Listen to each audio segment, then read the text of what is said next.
Crocs have always had a reputation for being a bit, ugly. And after the recession in 2008, it looked like their reign of hideosity was finally reaching an end.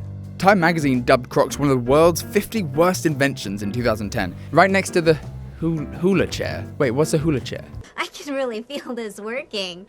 Oh dear God. But unlike the throne of the Nightmare King, the Crocs brand has persisted, more popular than ever, with stocks shooting up by 300% during the pandemic. Well, my point is, the trend isn't just surviving, it's flourishing. Everyone from teachers to celebrities have opted for irresistible comfort. How did they do it? It's a lesson we could all benefit learning from, actually. One of self-acceptance and self-care, and using the fuel of your haters to stoke the flames of your success! Warts and all. The shoes were a hit from the start, albeit for a more limited clientele. A boat show in Fort Lauderdale, Florida in 2002. Back then, they were just as clunky and comfy and waterproof as they are today. Look, they even float. For a while in the early millennium's strong economy, everything was smooth sailing. Sure, everyone had their opinions, shared liberally on IHateCrocs.com. In 2006, there was one person in my school that was wearing Crocs. And I turned to my friend Matt, and we were both looking at each other like, what is going on with these shoes? These are bizarre. A few weeks later, he was wearing them too. So it started to feel kind of like a zombie movie to me. And that's when I snapped up the domain IHateCrocs.com. When the recession hit in 2008, demand fell and the company was left with a bloated inventory and a slipping brand presence. They took off too fast, and like many wacky trends before it, overshot their success, swinging from 168 million in profit to a loss of 185 million in just a year. This is the same company with a net worth of well over $4 billion today. How do they crawl their way out of debt and onto all these famous feet? Well, first and foremost, seeing a glint of opportunity for growth, private investors, the Blackstone Group, infused $200 million into the sinking ship in 2013. Next, the company decided to shift focus, shutting down 75% of its domestic stores, reducing its inventory to the essentials, and removing their TV and print ads.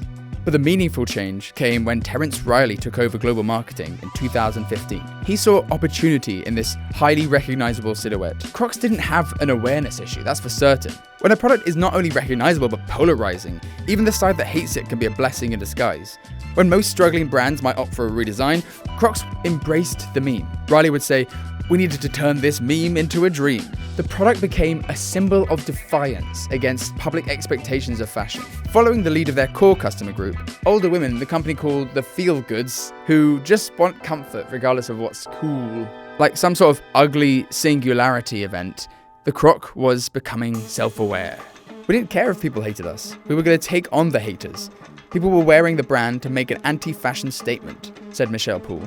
Oh, just in time for designer Christopher Kane to call asking for Crocs ASAP for London Fashion Week. Michelle's like, "We saw the audience looking at the models and then suddenly everyone's gaze dropped to the floor." And would you look at that, a ripe new youth movement drops out of 2017's youth tree. Comfort is in, ugly in. US sales of high heels fall 11%, sneaker sales are up 37%. The children of the revolution want to revolt without blisters.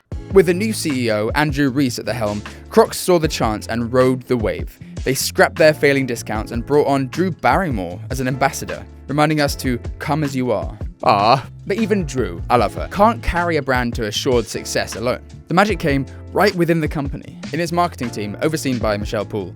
They were listening closely, seeing social platforms for what they are, a canvas on which to express individuality, personality, and non-conformity. Not unlike Crocs. And just like that, the feel-goods were joined by a new, younger consumer term, the explorers. On social platforms, endorsement can come naturally. After Post Malone tweeted, "You can tell a lot about a man by the gibbets on his Crocs," they collaborated on a collection. The success stories are near endless, and the limited edition nature of these collaborations makes people feel like they've got a hold of something truly valuable, and not just, Crocs. Crocs has managed to find a connection to practically every kind of consumer. They're these luridly colored, blobby Swiss cheese monstrosities. Sure, they're still polarizing, but teachers on their feet all day are no longer ridiculed by their students. Questlove can finally live comfort first. And that's what made the pandemic such a crucial time for the company. Suddenly, a comfortable, ugly shoe wasn't so bad next to the uncomfortable ugliness of the time.